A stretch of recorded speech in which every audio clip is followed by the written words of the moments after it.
Hi, welcome to This Week in Real Estate for February 7th, 2024.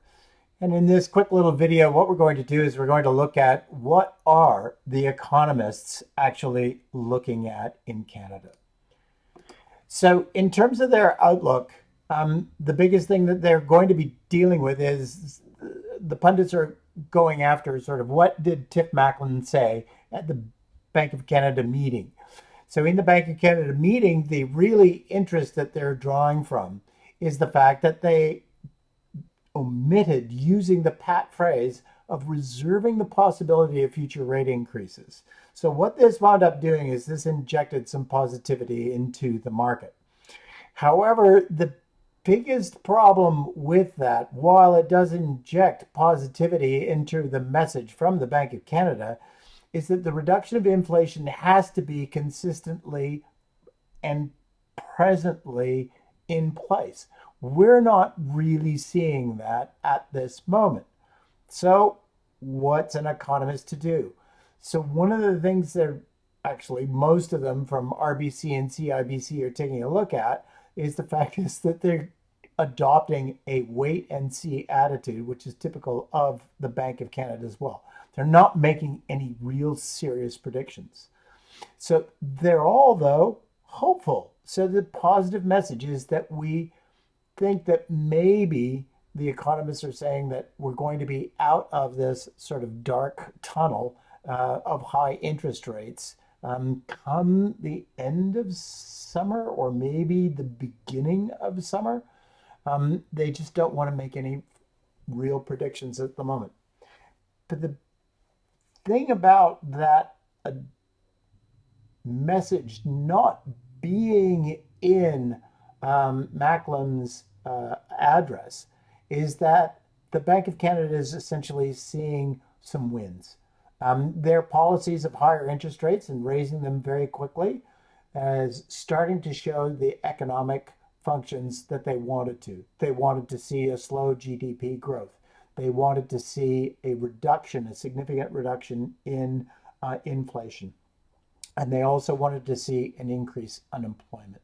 And so one of the things that we're seeing right at the moment, if we go to the next slide, is that we'll see that the Bank of Canada, even though RBC's headline says, hey, Bank of Canada is slow to really react to the rising unemployment. Well, unemployment is rising, but they're very concerned that what has happened or what has been their tool in the past has been to lower interest rates when faced with recessionary pressures or economic downturn pressures. Let's not use the R word yet. And also, in light of the contrarian indications from the United States job market, where it's just outperforming everything in Canada, and everybody's scratching their heads over it. So Bank of Canada doesn't really want to address or lower the interest rates right now because they really are afraid that they might reignite the fires of inflation. And so one of the things that I'm thinking is that the Bank of Canada used to use a fair amount of weight or give unemployment rate with a lot of weight in terms of their monetary policy. In this particular instance, I think that what they're doing is they're starting to adopt more of a wait and see and not trigger a lower interest rate right off the get-go.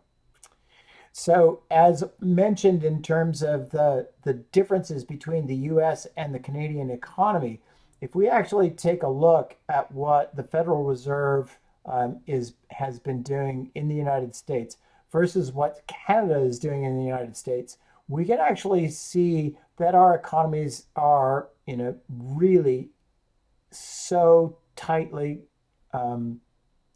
intertwined with each other. We can just see that the Federal Reserve rates and the Bank of Canada rates are virtually in lockstep.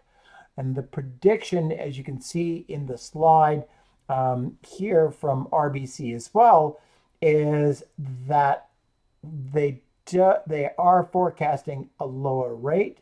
The US Fed in yellow has to be slightly higher because they really had done a much higher amount of quantitative easing than Canada did. So they've got to have their rate just a tiny bit higher.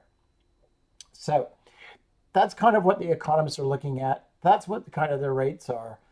But one of the other things that we're looking at from a housing perspective is, well, what do we deal with when it comes to supply and demand? And how did housing prices and everything else get so out of whack? Well, Benjamin Tal from CIBC really, if we go back to Economics 101, we can see that supply and demand, if there's a really high demand and a very low supply, that's going to drive prices way up. Well, how did that happen? Well, we saw that the housing shortage has really been a significant problem and thorn in our sides because of Canada's population growth. So what has happened in the population growth? Well, according to Tal, there was a failure to forecast properly.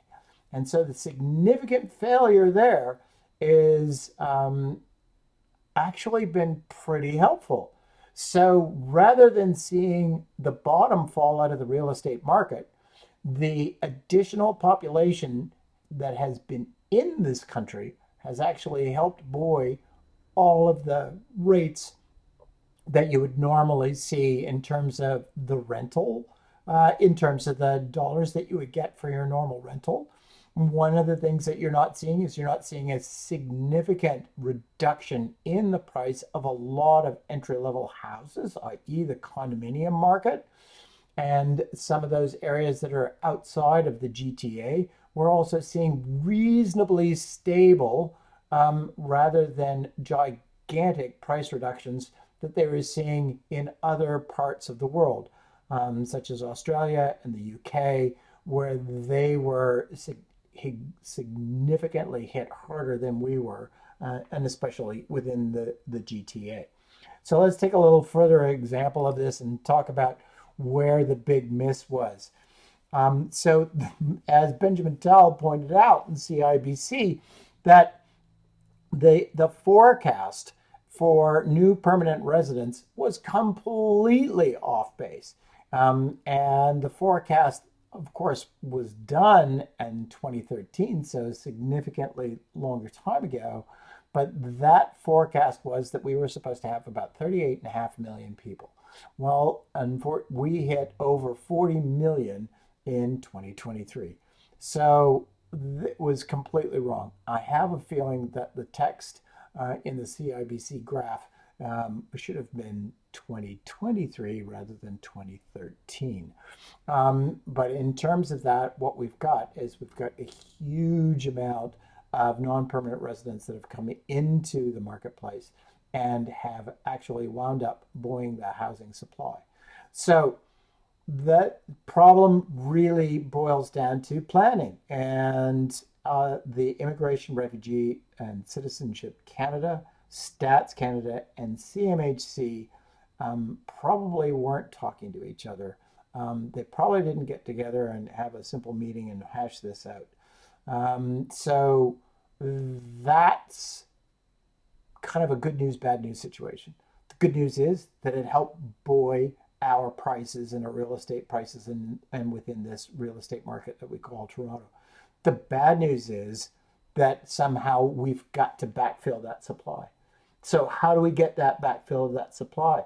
Well, we can't get it all done in the shake of a lamb's tail. The builders are facing tremendous pressures here.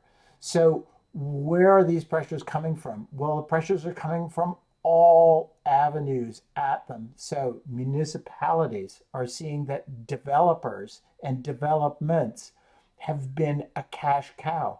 My God, we should be, taxing more and getting bigger development fees, etc. So they are trying to milk the developer for as much as possible by increasing development charges. then so now you've got an increased cost. Now, not all of those costs can be passed on directly to the purchaser, but now you've also got labor shortages. So labor shortages, we don't have enough people that have gone into that labor market in the trades. And then we have the supply chain. Yes, everybody talks about it, and leftover, sort of that COVID hangover, but the material cost increases are a reality. And on top of that, the inflation has driven those up as well. And then the fuel prices that we're seeing, and maybe we're seeing some relief there, but anecdotally, we saw fuel prices go down to about $1.38 a liter for your regular gas, but then less than a week later, it was at $1.51 in the GTA. So that inflationary pressure from fuel alone, because everything comes via a truck, costs the builder an awful lot of money. And then you add in the interest rates, the Bank of Canada's interest rates, private development money interest rates, private funding, because a builder is not going to be able to fund something without having to have some sort of private financing in place in order to actually excavate a hole. Those project financing costs are not inexpensive. And so how are they going to get their money out? Well, they've got to charge a gigantic amount of money for their per square footage on the new build. The catch there is that the price that those properties were sold at are not necessarily going to be where they'll be able to sell out for that investor. So where's the next problem going to come is the increased number of assignments and applications for assignments and assignment sales. And a lot of lawyers, a lot of real estate lawyers are now seeing this because there are a lot of people that are there that are not necessarily going to be able to close on that condo that they bought when interest rates were super low. So how do we know when the interest rates are going to come down? Well, we start taking a look at what the 5-year and the 10-year bonds are. So the 5-year and 10-year bond is a really amazing predictor of what the future mortgage rates are going to be. So in the bottom of this scale, you'll see 6 months, 1 year, 2 years. That's not the time from now. That's the actual length of to maturity of the bond. And then on the right-hand side, you'll see where the interest rate is. So on a 2-year bond, we're seeing that as being essentially the peak. And that peak is up and around the 4% mark. But really what's nice about this is we think that maybe we've seen the peak. And while the current black line is showing that the interest rates are a little bit higher than last year, the good news is that the market is telling us that that's going to flatten in the future. And so that is positive. We're not going to see necessarily the super low interest rates of April, May 2020 through 2021. We're not going to see those come back, according to this market, for quite some time. And if we take a look at quickly what Treb's Market Watch just showed, it was just released a few days ago. It paints a pretty rosy picture, that 30% increase year over year in terms of January sales. But if we take a look at what that average selling price is, that pulled back a bit.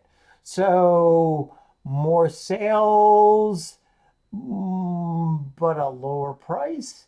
So which is going to be the better metric for the market? So while the prices have pulled back a tiny bit year over year, that and an increase in terms of the units year over year have sold indicates to me really that we may have reached that peak, that we may have, or the bottom, or the trough, or perhaps I should say, of the market. And then the one indicator that I really like to use is I like to really watch the seasonally adjusted. Because seasonally adjusted numbers, and those are on the market watch as well, those seasonally adjusted numbers are more indicative of what's going on and what you can buy right now. So when you take a look at prices that have come out in the marketplace. And you can't, as a realtor, go after prices longer than 3 months. 3 months old, that's just so historical. It's not even worth it. The most comparable are going to be the prices that have just sold within the last 2 to 3 months, because a lot of times that sold data is very important when it comes to 3 months, because that's what you're going to be looking at in closing. So these numbers, in terms of the seasonally adjusted numbers, are not really showing that we're fully out of the woods yet. So there may be a little bit of wiggle room left in this for a little bit lower prices before we start to see something peak in the spring market. The good news report, though, is that the economists are positive for rate changes coming into effect in 2024, typically in Q2 or Q3. Hope that meets your market watch and your economic needs for this week in real estate. Talk to you soon.